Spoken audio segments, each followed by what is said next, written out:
tushunarli. Assalomu alaykum. Va alaykum assalom. Nima qilamiz buni? Ayb mendan aka. Ha? 50 qilsak bo'lmaydimi? Bo'ladi. Lekin birinchidan ayb 100% sizda. Ikkinchidan yaqinda qurilishdan chiqqan odamman. 20 ming minusdaman o'zi. To'g'ri tushunasiz. Ayb endi bo'lsa qilib beraman. Bo'ldi. Telefonga raqamingizni yozib bering.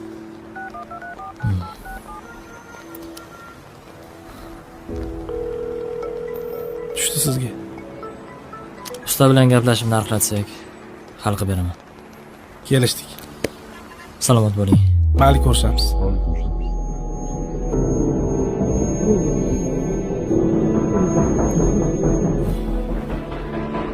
Normalroq yursa bo'lmaydi. Orqadagilarni o'ylab, haydashni ham bilmaydi. Zo'r haydovchi bo'lib ketibsan. Biron marta DTP qilmadim lekin. Gap yo'q. Ukam, nima bo'ldi? Hal bo'ldimi? Qilib beradigan bo'ldim. Shu yetmay turadi o'zi. Nima his qilasizmi? Usta hozir nech pul deydi? Ko'pga tushdimmi deyman.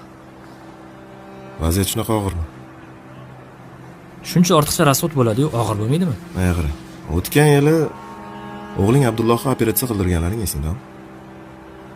Xo'sh, O'sha vaziyatingdan ham og'irmi hozirgi holating?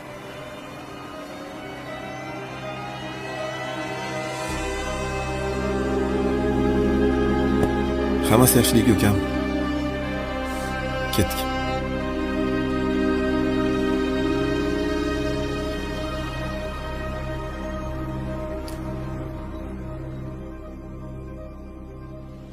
Aka, mana kaltingiz.